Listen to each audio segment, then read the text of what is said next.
প্রিয় শিক্ষার্থীরা, আজকে যারা অনলাইন ক্লাসে আমার সাথে আছো, তোমাদের সবাইকে ঋতুরাজ বসন্তের বাসন্তী শুভেচ্ছা এবং আশা করছি তোমরা সবাই পরিবারের সাথে নিরাপদে আছো, সুস্থ আছো এবং বাংলাদেশ সরকার নির্দেশিত স্বাস্থ্যবিধি মেনে চলছো এবং তোমাদের উপর অর্পিত যে প্রধান দায়িত্ব অধ্যয়ন সেটা নিয়মিতভাবে চালিয়ে যাচ্ছ। তোমাদের কাঙ্ক্ষিত লক্ষ্য অর্জনের উপযোগী হিসেবে নিজেদেরকে গড়ে তোলার সর্বাত্মক প্রচেষ্টা অব্যাহত রেখেছ। এই প্রত্যয় রেখেই ঢাকা কলেজ কর্তৃপক্ষ কর্তৃক আয়োজিত দ্বাদশ শ্রেণীর পৌরনীতি ও সুশাসন ক্লাসে সবাইকে স্বাগতম জানাচ্ছি। আমি ছন্দা সাহা, সহকারী অধ্যাপক, রাষ্ট্রবিজ্ঞান বিভাগ, ঢাকা কলেজ, ঢাকা। প্রিয় শিক্ষার্থীরা, আমরা জানি যে নোভেল করোনা ভাইরাসের সংক্রমণের কারণে সারা বিশ্বের জনজীবন আজ বিপর্যস্ত এবং সকল ক্ষেত্রেই কিন্তু এর নেতিবাচক প্রভাব পরিলক্ষিত হচ্ছে। একটি রাষ্ট্রের সামাজিক, অর্থনৈতিক, সাংস্কৃতিক, শিক্ষা ক্ষেত্রে সর্বক্ষেত্রেই এর নেতিবাচক প্রভাব কিন্তু আমরা দেখতে পাচ্ছি। অতএব শিক্ষা খাতও কিন্তু এই অভিঘাত থেকে মুক্ত নেই। আমরা যদিও সরাসরি ক্লাসরুমে তোমাদের সাথে ক্লাস নিতে পারছি না, তথাপি আমরা শুরু থেকেই কিন্তু এই সংকটের শুরু থেকেই কিন্তু কর্তৃপক্ষের নির্দেশক্রমে অনলাইন শিক্ষা কার্যক্রমে তোমাদের সাথেই কিন্তু আছি। অতএব তোমরাও কিন্তু আশা করছি যে আমাদের সাথে অনলাইন ক্লাসে অংশগ্রহণ করছো এবং নিয়মিতভাবে তোমাদের অধ্যয়ন চালিয়ে যাচ্ছ। প্রিয় শিক্ষার্থীরা, তাই বর্তমান বাস্তবতায় তোমাদের কথা বিবেচনা রেখেই কিন্তু সরকার কি করেছে, সংশোধিত সিলেবাস প্রণয়ন করেছে। আমরা জানি যেটা সংক্ষিপ্ত করে প্রণয়ন করা হয়েছে এবং যেটা অত্যন্ত আমরা বলবো যে যেটা অত্যন্ত যুগোপযোগী এবং বাস্তবসম্মত সিদ্ধান্ত। আমরা সবাই সরকারের সময় উপযোগী সিদ্ধান্তকে স্বাগত জানাচ্ছি, কারণ আমাদের যে সংকট আমরা মোকাবেলা করছি, এই পরিস্থিতিতে আমাদের শিক্ষা কার্যক্রম যেহেতু আমরা পুরোপুরি ধরো সরাসরি ক্লাসরুমে অংশগ্রহণ করতে পারছি না, তাই তোমাদের কথা বিবেচনা রেখেই কিন্তু এই আমাদের যে সিলেবাস আছে সেটা সংশোধিত করা হয়েছে। এবং প্রিয় শিক্ষার্থীরা, এবং আমরা আশা করব তোমরা অত্যন্ত মনোযোগের সাথে এই সংশোধিত সিলেবাস অধ্যয়ন করবে এবং তোমরা প্রত্যেকটা অনলাইন ক্লাসে আমাদের সাথে অংশগ্রহণ করবে। প্রিয় শিক্ষার্থীরা,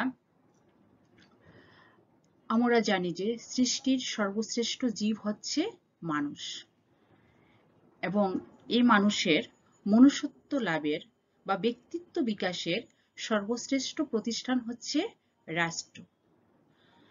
আর এই রাষ্ট্র পরিচালনার জন্য কতগুলা বিধিবিধানের প্রয়োজন হয়, আর এই বিধিবিধানটাই হচ্ছে সংবিধান।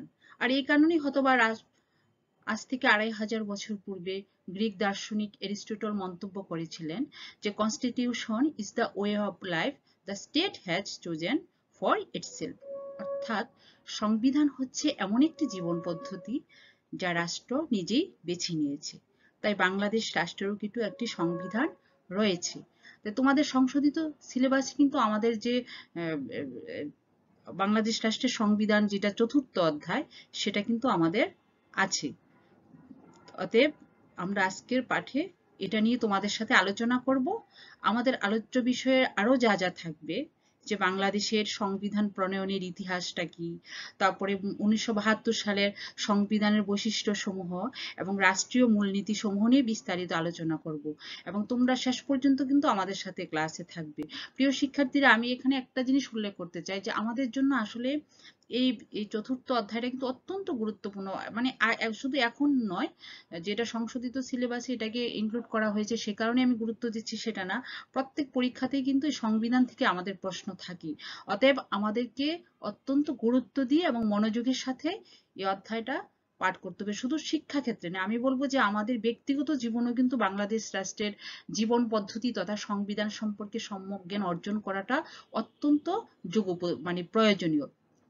বিশেষ করে বাংলাদেশ রাষ্ট্রের সংবিধান প্রণয়নের ইতিহাস। কারণ আমরা যদি বাংলাদেশ রাষ্ট্রের সংবিধান প্রণয়নের ইতিহাসের দিকে তাকাই, তাহলে একটা জিনিস স্পষ্ট হয়ে ওঠে যে আমরা কিন্তু 1971 সালের আমরা জানি যে 1971 সালের 16ই ডিসেম্বর আমরা কি করেছি? স্বাধীনতা অর্জন করেছি। এবং এবং 1972 সালের পরবর্তী 1 বছর পর কিন্তু 1972 সালের 16ই ডিসেম্বর থেকে আমাদের সংবিধান কার্যকরী হয়েছে, যেটা আমাদের বাঙালি জাতি হিসেবে ছিল আমাদের জন্য গ্রেট অ্যাচিভমেন্ট। আমরা যখন পাকিস্তান রাষ্ট্র কাঠামোর অধীনে ছিলাম, তখন কিন্তু আমরা একটা জিনিস খেয়াল করেছি যে পাকিস্তান যখন ভারতীয় উপমহাদেশ তোমার বিভক্ত হয়ে দুটি স্বাধীন রাষ্ট্রের উৎপত্তি ঘটলো, তখন পাকিস্তানি যে সামরিক শাসক চক্র ছিল ওনারা কি করেছে, দীর্ঘ 9 বছরও জাতিকে একটা সংবিধান মানে উপহার দিতে 9 বছর পর সেটা দিয়েছে, মানে দীর্ঘ প্রায় 1 যুগের কাছাকাছি চলে গিয়েছিল যে একটা সংবিধান উপহার দিতে। অতএব আর আমরা সেটা 1 বছরের মধ্যেই পেরেছি। শুধু তাই নয়, বিশ্বের যে শ্রেষ্ঠ সংবিধানগুলোর অন্যতম হচ্ছে কিন্তু বাংলাদেশের সংবিধান। কারণ সেখানে আমাদের রাষ্ট্রীয় মূলনীতি, তারপরে হচ্ছে আমাদের মৌলিক অধিকার, আমাদের সমস্ত ধরনের স্বাধীনতার স্বীকৃতি, আমাদের আমাদের কি বলবো, জাতিসত্তার স্বীকৃতি, আমাদের জাতিসত্তার পরিচয়, আমাদের জনগণ আশা আকাঙ্ক্ষার প্রতীক ছিল এই সংবিধান। এবং আমরা যেহেতু দীর্ঘ ত্যাগ তিতিক্ষার ফলে আমরা আমাদের স্বাধীনতা লাভ করেছি, অতএব সে আমাদের যে আশা আকাঙ্ক্ষা ছিল, দীর্ঘদিনের লালিত স্বপ্ন ছিল সংসদীয় গণতন্ত্র এবং জনগণ সমর্থিত একটি সরকার ব্যবস্থা, গণজীবনের সর্বস্তরে জনগণের শাসন কায়েম করা, আমরা কিন্তু সেটার প্রত্যক্ষ প্রতিফলন দেখতে পাই 1972 সালের সংবিধানে। শুধু তাই নয়, কি বলবো, যে বিশ্বের সবচেয়ে যে গুরুত্বপূর্ণ যে সংবিধানগুলো আছে এবং সেই সংবিধানের যে উল্লেখযোগ্য বৈশিষ্ট্যগুলো আছে, সেগুলো কিন্তু বাংলাদেশ সংবিধান ধারণ করে আছে। অতএব আমরা বলবো যে বিশ্বের ইতিহাসের অত্যন্ত গুরুত্বপূর্ণ সংবিধানগুলোর মধ্যে হচ্ছে একটা অন্যতম সংবিধান বাংলাদেশ সংবিধান। এবং আমরা স্বাধীনতা লাভের 1 বছরের মধ্যে কিন্তু সেটা পেয়েছি, যেটা আমাদের জন্য, আমাদের বাঙালি জাতির এক বিশাল অর্জন এবং বাঙালি জাতির দীর্ঘ ত্যাগ তিতিক্ষার সংগ্রামের ফসল হচ্ছে আমাদের এই সংবিধান। এবং এই সংবিধান সম্পর্কে মন্তব্য করতে গিয়ে তাই জাতির জনক বঙ্গবন্ধু শেখ মুজিবুর রহমান একটা মন্তব্য করেছিলেন যে 1972 সালের সংবিধান হচ্ছে শহীদের রক্তে লিখিত এবং এই সংবিধানে বাঙালি জাতির আশা আকাঙ্ক্ষার প্রতিফলন ঘটেছে। সত্যি আমাদের সংবিধান আমাদের জনগণের আশা আকাঙ্ক্ষাকে ধারণ করেছে। তো প্রিয় শিক্ষার্থীরা, আমাদের আজকে তাই আমরা এই সংবিধান প্রণয়নের ইতিহাসটা নিয়ে তোমাদের সাথে আলোচনা করব প্রথমে, তারপরে থাকবে 1972 সালের সংবিধানের বৈশিষ্ট্যসমূহ, যে কি কি বৈশিষ্ট্য আসলে ধারণ করে আছে। তারপরে আমরা আলোচনা করব রাষ্ট্রীয় মূলনীতি সমূহ। আমরা জানি প্রত্যেক রাষ্ট্রেরই কিন্তু কিছু মূলনীতি থাকে। মূলনীতি হচ্ছে রাষ্ট্রের আদর্শ, কি আদর্শের উপর ভিত্তি করে রাষ্ট্র পরিচালিত হবে, সেই দিক লক্ষ্য রেখেই কিন্তু সংবিধান প্রণেতাগণ কি করেছেন, বাংলাদেশ সংবিধানে রাষ্ট্রের মূলনীতি সংযোজিত করেছেন। তো আমরা সেই মূলনীতি সমূহ নিয়ে আলোচনা করব, যেটা বাঙালির দীর্ঘদিনের লালিত স্বপ্নের প্রতিফলন এই মূলনীতির মধ্যে ঘটেছে। এবং যখন আইন প্রণয়ন করা হয়, রাষ্ট্র পরিচালিত করা হয়, তখন কিন্তু এই মূলনীতির সাথে সামঞ্জস্য রক্ষা করেই কিন্তু সবকিছু করা হয়ে থাকে। তো প্রিয় শিক্ষার্থীরা, আমরা তাহলে প্রথমেই একটু জানবো যে আসলে সংবিধানটা কি, কারণ এটা প্রথমেই জানাটা প্রয়োজন। আসলে সংবিধান হচ্ছে একটি স্বাধীন সার্বভৌম রাষ্ট্রের সর্বোচ্চ আইন। এতে রাষ্ট্র পরিচালনার সার্বিক বিধিবিধান লিপিবদ্ধ থাকে এবং একটা জাতির সমগ্র জীবন পদ্ধতি এতে প্রতিফলিত হয়। তাই নয়, একটি রাষ্ট্রের কি বলা হয়, দর্পণ বলা হয়ে থাকে। কারণ দর্পণের দিকে তাকালে যেমন আমরা আমাদের প্রতিবিম্ব দেখতে পাই, তেমনি সংবিধানের দিকে তাকালেও আমরা বলতে পারি যে রাষ্ট্রটা একটি স্বৈরতান্ত্রিক না কল্যাণকামী রাষ্ট্র। প্রকৃতপক্ষে আসলে সংবিধান হচ্ছে কতগুলো লিখিত বা অলিখিত নীতিমালার সমষ্টি, যা অনুযায়ী একটা রাষ্ট্র পরিচালিত হয়। এখন আমরা বাংলাদেশ রাষ্ট্রের সংবিধান প্রণয়ন প্রক্রিয়াটা নিয়ে তোমাদের সাথে আলোচনা করব। আমরা জানি যে 1971 সালের 16ই ডিসেম্বর বাংলাদেশ স্বাধীনতা লাভ করে এবং স্বাধীনতা লাভের 1 মাসের মধ্যেই সংবিধান প্রণয়নের কাজ শুরু হয়। 1972 সালের 11ই জানুয়ারি রাষ্ট্রপতি বঙ্গবন্ধু শেখ মুজিবুর রহমান অস্থায়ী সংবিধান আদেশ জারি করেন এবং এই আদেশে বলা হয় বাংলাদেশের সংসদীয় গণতন্ত্র প্রতিষ্ঠা করা হবে।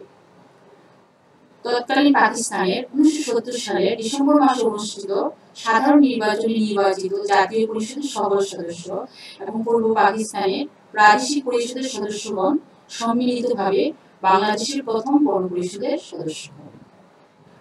রাষ্ট্রপতি বঙ্গবন্ধু শেখ মুজিবুর রহমান 1972 সালের 23 মার্চ বাংলাদেশ গণপরিষদ আদেশ জারি করেন এবং তিনি ঘোষণা করেন যে এই আদেশ তৎকালীন পাকিস্তানের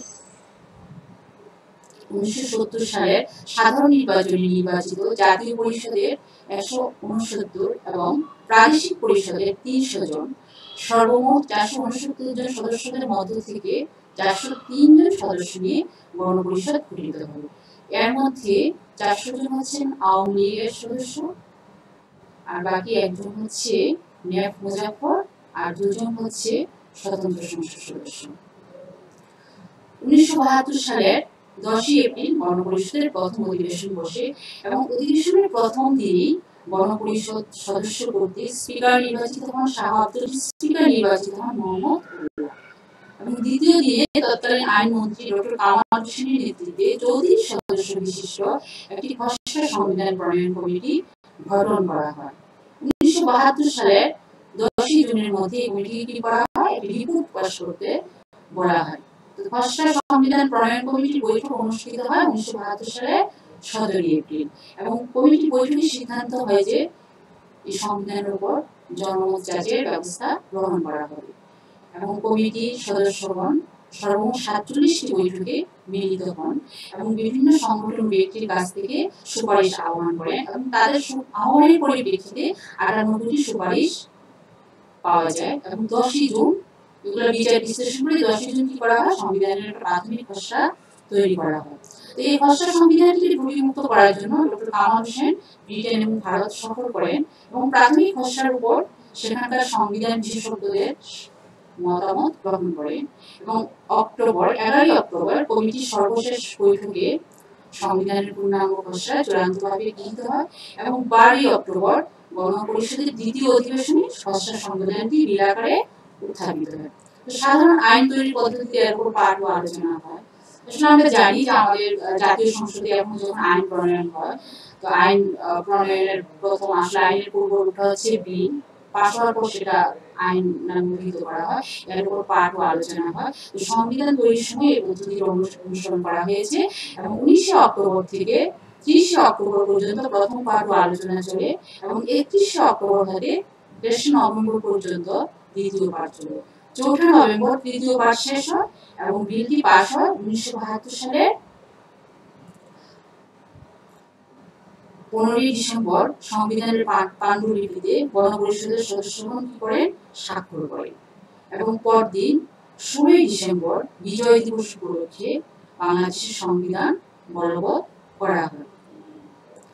গণপরিষদের সংবিধান সম্পর্কে বক্তব্য রাখতে গিয়ে বঙ্গবন্ধু শেখ মুজিবুর রহমান বলেন, এই সংবিধান শহীদের রক্তে লিখিত, এই সংবিধান সমগ্র জনগণের আশা আকাঙ্ক্ষার বেঁচে থাকবে। তো প্রিয় শিক্ষার্থীরা, আমরা এখন তোমাদের সাথে বাংলাদেশ সংবিধানের বৈশিষ্ট্যগুলি নিয়ে আলোকপাত করব। আমরা জানি যে 1972 সালের 16 ডিসেম্বর স্বাধীনতা লাভের পর যে সংবিধান প্রণয়ন করা হয়েছিল সেটি ছিল বাংলাদেশ রাষ্ট্র পরিচালনার মূল দলিল। আর এই সংবিধানে বাঙালি জাতি দীর্ঘদিনের আশা আকাঙ্ক্ষার প্রতিফলন ঘটেছে।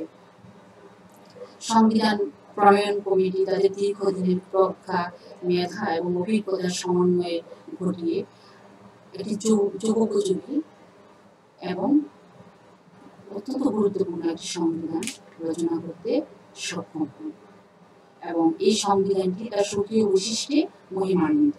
আমরা এখন সংবিধানের বৈশিষ্ট্যগুলো নিয়ে তোমাদের সামনে আলোকপাত করব। প্রথম যে বৈশিষ্ট্যটা সেটা হচ্ছে লিখিত দলিল।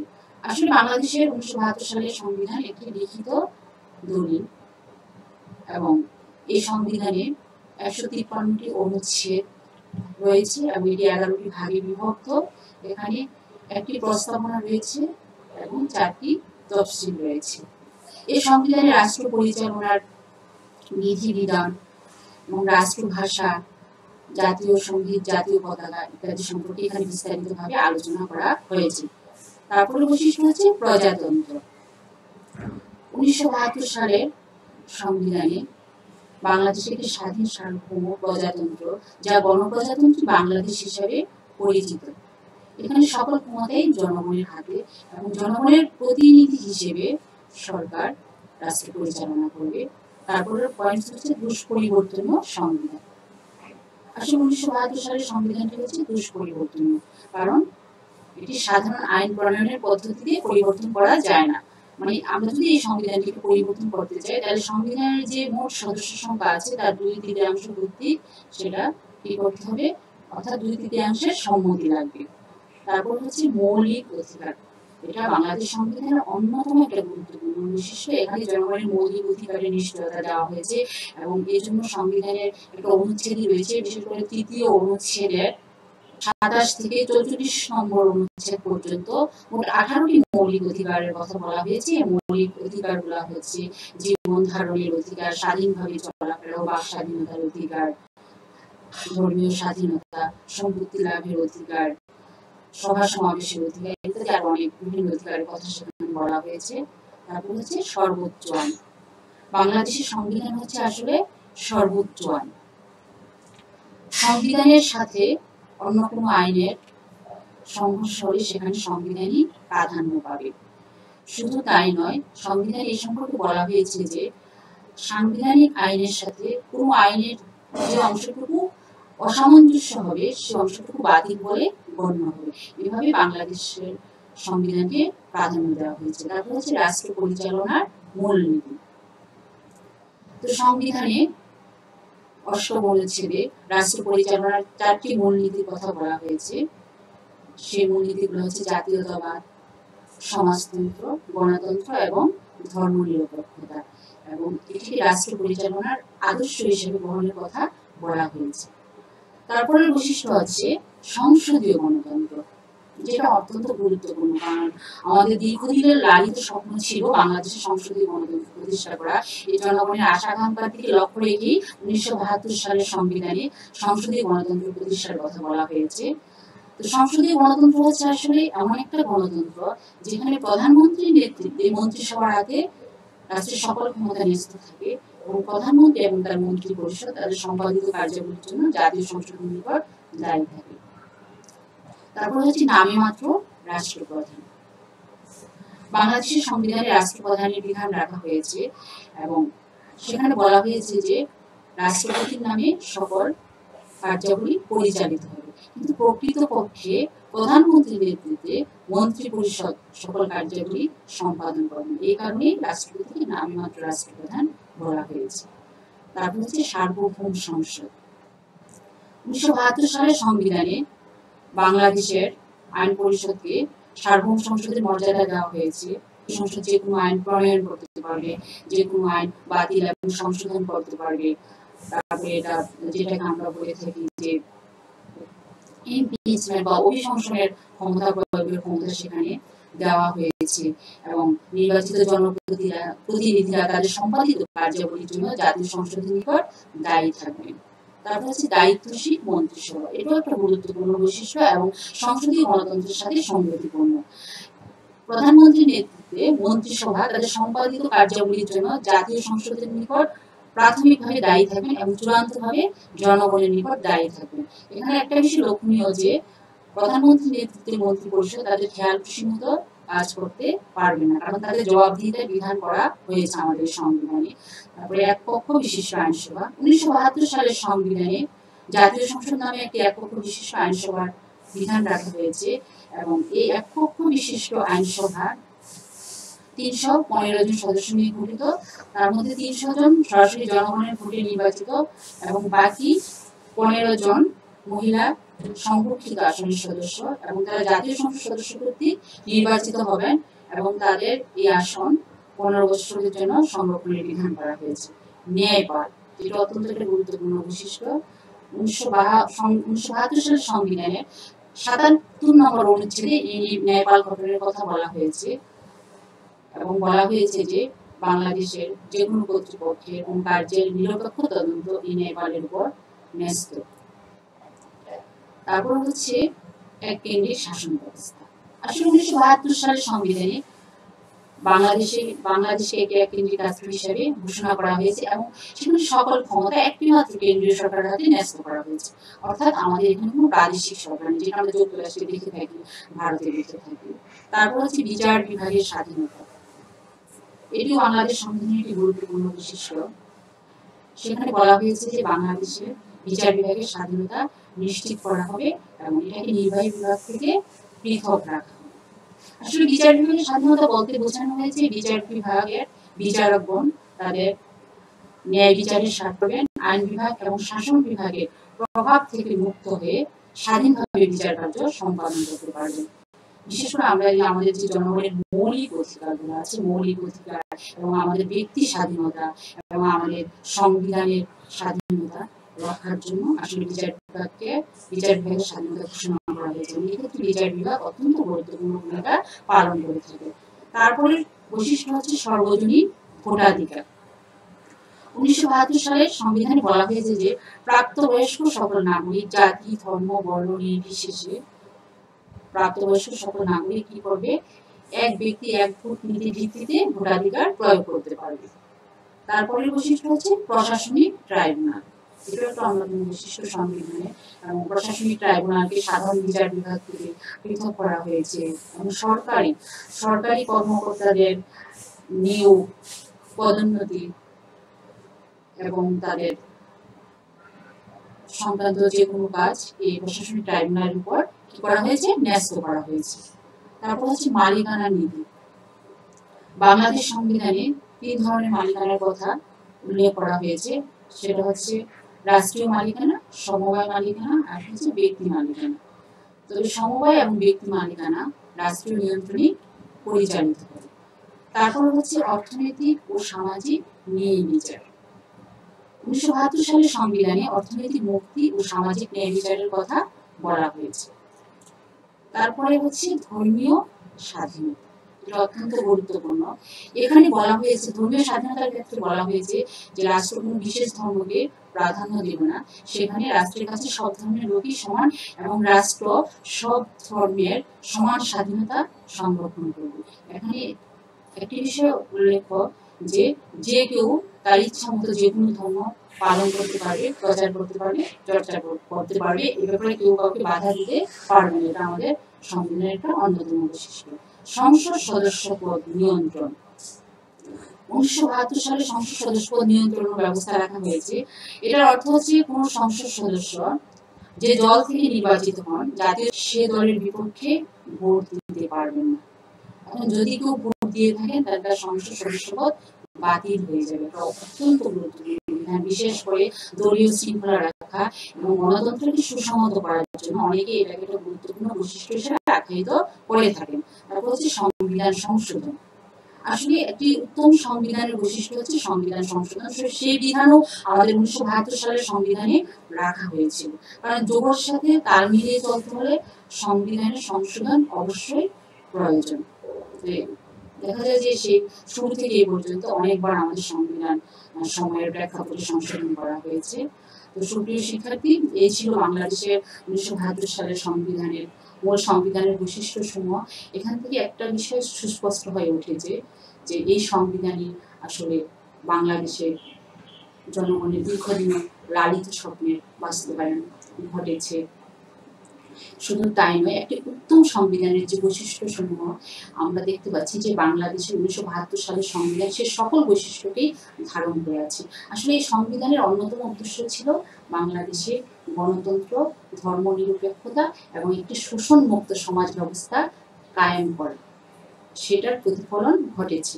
যদিও বিভিন্ন সময়ে এই সংবিধানের পরিবর্তন সংযোজন করা হয়েছে, কিন্তু পঞ্চদশ সংশোধনীর মাধ্যমে আবার প্রায় মূল সংবিধানের সকল বৈশিষ্ট্য সেখানে ফিরিয়ে আনা হয়েছে। তো আমরা পরিশেষে এটাই বলবো যে আসলে 1972 সালে 16 ডিসেম্বর যে সংবিধানটি কার্যকর করা হয়েছে সেই সংবিধানটি ছিল বাংলাদেশে আপামর জনসাধারণের দীর্ঘদিনের লালিত স্বপ্নের বাস্তবায়ন। তো সুপ্রিয় শিক্ষার্থীরা, আমরা এই পর্যায়ে বাংলাদেশ সংবিধানের রাষ্ট্রীয় মূলনীতি সমূহ নিয়ে তোমাদের সাথে একটি আলোচনা করব। আসলে আমাদের এই সংবিধানে রাষ্ট্র পরিচালনার মূলনীতি সমূহ ঘোষণা করা হয়েছে, যেটা একটা অত্যন্ত গুরুত্বপূর্ণ বিধান। বিশেষ করে সংবিধানের 8ম থেকে 25তম অনুচ্ছেদে রাষ্ট্রীয় মূলনীতিগুলোর উল্লেখ রয়েছে এবং এই সম্পর্কে সংবিধানের প্রস্তাবনায় বলা হয়েছে যে সকল মহান আদর্শ আমাদের বীর জনগণকে জাতীয় মুক্তির জন্য আত্মনিয়োগপত্র উদ্বুদ্ধ করেছিল, সে সকল আদর্শ মূলনীতি হবে। তো সেই মূলনীতিগুলোর প্রথমেই হচ্ছে জাতীয়তাবাদ। জাতীয়তাবাদ বাংলাদেশ সংবিধানের 4টি মূলনীতি আছে, তার মধ্যে প্রধান ও প্রথম নীতি হচ্ছে কিন্তু জাতীয়তাবাদ।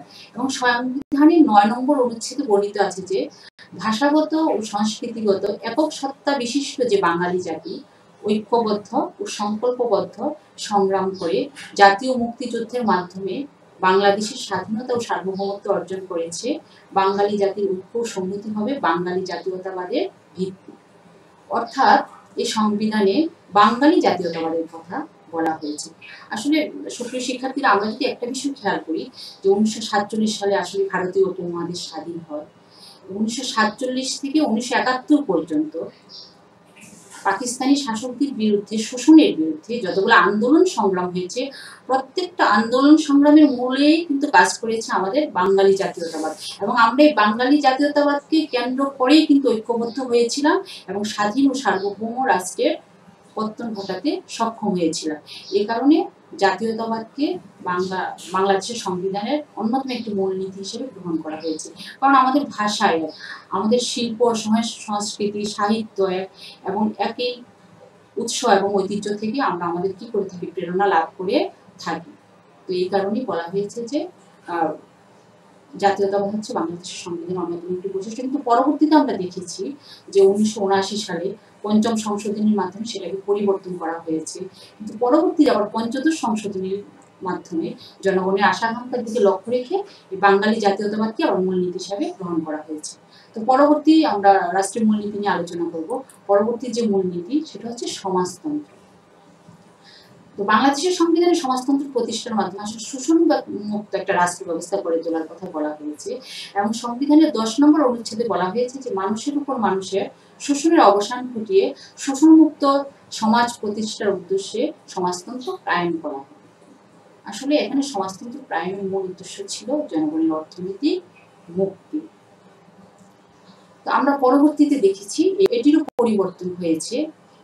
বিশেষ করে 1979 সালে সংবিধানের 5ম সংশোধনীর মাধ্যমে এই মূলনীতিটিও পরিবর্তন করে বলা হয় যে সমাজতন্ত্র হবে সামাজিক এবং অর্থনৈতিক ন্যায় বিচারের অর্থে সমাজতন্ত্র। কিন্তু পরবর্তীতে 5ম সংশোধনীর মাধ্যমে সেটারও পরিবর্তন করা হয়েছিল। কারণ এখানে সমাজতন্ত্র বলতে আসলে সমাজতান্ত্রিক দেশগুলোতে যে অর্থে সমাজতন্ত্র ব্যবহৃত, আমাদের দেশে সেই অর্থে নয়। আমাদের দেশে হচ্ছে যে মেহনতি মানুষকে সকল প্রকার শোষণ থেকে মুক্তি দিয়ে তাদের কি করা, তাদের ন্যায় বিচার প্রতিষ্ঠা করা, তাদের জন্য এই অর্থে আসলে সমাজতন্ত্র সেখানে লিপিবদ্ধ করা হয়েছে। আমাদের পরবর্তী বৈশিষ্ট্য হচ্ছে গণতন্ত্র, যেটা বাংলাদেশের জনগণের দীর্ঘদিনের লালিত স্বপ্ন গণতন্ত্র। এবং গণতন্ত্রের জন্য আমরা ব্রিটিশ বাংলা আমাদের এই উপমহাদেশের জনগণ সংগ্রাম করেছে এবং পাকিস্তান আমরা যখন পাকিস্তানের শাসনাধীনে ছিলাম তখনও আমরা গণতন্ত্রের জন্যই সংগ্রাম করেছি। তাই জনগণের এই আশা আকাঙ্ক্ষা এবং চেতনার দিকে লক্ষ্য রেখেই আমাদের সংবিধানে গণতন্ত্রকে কি করা হয়েছে, রাষ্ট্রীয় মূলনীতি হিসেবে ঘোষণা করা হয়েছে। তো এই ক্ষেত্রে সংবিধানের 11 নম্বর অনুচ্ছেদে বলা হয়েছে যে প্রজাতন্ত্র হবে একটি গণতন্ত্র, যেখানে মৌলিক মানবাধিকার ও স্বাধীনতার নিশ্চয়তা থাকবে, তার মর্যাদা ও মূল্যের প্রতি শ্রদ্ধাবোধ নিশ্চিত করা হবে এবং প্রশাসনের সকল পর্যায়ে নির্বাচিত প্রতিনিধিদের মাধ্যমে জনগণের কার্যকর অংশগ্রহণ নিশ্চিত করা হবে। তো সুপ্রিয় শিক্ষার্থীরা, এখানে একটি বিষয় গুরুত্বপূর্ণ যে গণতন্ত্র বলতে কিন্তু আমরা বুঝে থাকি কি, জনগণের শাসন। এই জনগণের শাসন নিশ্চিত করার অন্যতম একটি উপায় হচ্ছে প্রতিনিধিদের মাধ্যমে দেশ শাসন করা। তো সেটাই কিন্তু সংবিধানে উল্লেখ করা হয়েছে। কারণ আমাদের এখন বিশাল আয়তনের দেশ, যেটা প্রত্যক্ষ গণতন্ত্র মানে জনগণ সরাসরি শাসন ব্যবস্থায় অংশগ্রহণ করে, সেটা কিন্তু সম্ভব না। তো এক্ষেত্রে যেটা সম্ভব সেটা হচ্ছে আমরা আমাদের নির্বাচিত প্রতিনিধিদের মাধ্যমে শাসন ক্ষমতায় অংশগ্রহণ করব, আর এইভাবেই জনগণের মতামতের প্রতিফলন ঘটবে। তো সেই দিকে লক্ষ্য রেখেই কিন্তু 1972 সালে গণতন্ত্রকে রাষ্ট্রীয় মূলনীতি হিসেবে ঘোষণা করা হয়েছে। তারপর সর্বশেষ আমাদের যে রাষ্ট্রীয় মূলনীতি সেটা হচ্ছে ধর্মনিরপেক্ষতা। তো সুপ্রিয় শিক্ষার্থীরা, আমরা দেখতে পাচ্ছি যে 1972 সালের মূল সংবিধানে 12 নম্বর অনুচ্ছেদে বাংলাদেশ তালিকা শক্তি হিসেবে ধর্মনিরপেক্ষতার কথা বলা হয়েছে। অর্থাৎ এটার অর্থ হচ্ছে রাষ্ট্র কোনো বিশেষ ধর্মকে রাষ্ট্রধর্ম হিসেবে স্বীকৃতি দিতে পারবে না। দেখো, এদিক থেকে আমরা একটা জিনিস বলতে চাই যে আমাদের সমাজ ব্যবস্থায় একটা ভুল ধারণা প্রচলিত আছে যে ধর্মনিরপেক্ষতা মানে ধর্মহীনতা। অনেকেই সেটা বলে থাকেন। আসলে ধর্মনিরপেক্ষতা মানে ধর্মহীনতা নয়। ধর্মনিরপেক্ষতা হচ্ছে রাষ্ট্র কোনো বিশেষ ধর্মকে বিশেষভাবে প্রাধান্য দেবে না, বরং রাষ্ট্র সকল ধর্মকে সমান চোখে দেখবে এবং সকল ধর্মের মানুষের ধর্মীয় স্বাধীনতাকে সংরক্ষণ করবে। অর্থাৎ রাষ্ট্র রাজনৈতিক উদ্দেশ্যে যাতে ধর্মকে ব্যবহার করতে না পারে, সেজন্যই ধর্মনিরপেক্ষতার বিধানটি করা হয়েছে। এবং রাষ্ট্রে যাতে কোনো সাম্প্রদায়িকতা না থাকে, অর্থাৎ একটি অসাম্প্রদায়িক রাষ্ট্র হিসেবে গড়ে তোলার জন্য এই ধর্মনিরপেক্ষতার বিধান রাখা হয়েছে। তো সুপ্রিয় শিক্ষার্থীরা, তো আজকে আমরা আমাদের মূল আলোচ্য বিষয় নিয়ে আমরা এতক্ষণ আলোচনা করলাম। আমরা এতক্ষণ দেখতে পেলাম যে বাংলাদেশ রাষ্ট্রের প্রণয়ন প্রক্রিয়া, তারপর হচ্ছে রাষ্ট্রের সংবিধানের বৈশিষ্ট্য সমূহ এবং বাংলাদেশ সংবিধানের মূলনীতি সমূহ, যেটা অত্যন্ত গুরুত্বপূর্ণ। আমি তোমাদেরকে এই ক্লাস থেকে একটা মেসেজ দিতে চাই যে এটা কিন্তু তোমাদের দ্বিতীয় পত্রের অন্যতম গুরুত্বপূর্ণ একটি অধ্যায়, যেখান থেকে প্রত্যেকটি পরীক্ষায় প্রশ্ন থাকে। অতএব তোমাদেরকে এটা বিশেষ গুরুত্ব সহকারে অধ্যয়ন করতে হবে। আমি বলবো শুধু পরীক্ষায় পাশের জন্যই নয়, একজন সচেতন নাগরিক হিসেবে বাংলাদেশের সংবিধানকে জানার জন্য আমাদের এটা অবশ্যই অধ্যয়ন করা উচিত। তোমরা এক্ষেত্রে যেটা করতে পারো, যেমন A.K.M. সিদ্দিক গণপ্রজাতন্ত্রী বাংলাদেশের সংবিধানের একটা বই লিখেছেন। তোমরা সেটা সংগ্রহ করে তোমাদের জ্ঞান ভান্ডারকে সমৃদ্ধ করার জন্য অবশ্যই সেটা অধ্যয়ন করবে, যার ফলে তোমরা আরো বেশি অভিজ্ঞতা লাভ করবে। তো সুপ্রিয় শিক্ষার্থীরা, আমরা আশা করব তোমরা পুরো ভিডিওটি প্রথম থেকে অত্যন্ত মনোযোগের সাথে দেখবে এবং পরবর্তী ক্লাসে তোমাদের সাথে আমাদের আবারও দেখা হবে। সেই পর্যন্ত সৃষ্টিকর্তা আমাদের সবাইকে ভালো রাখবেন, সুস্থ রাখবেন, এই আশাবাদ ব্যক্ত রেখে তোমাদের সবাইকে আবারও ধন্যবাদ জানিয়ে আজকের ক্লাসে এখানেই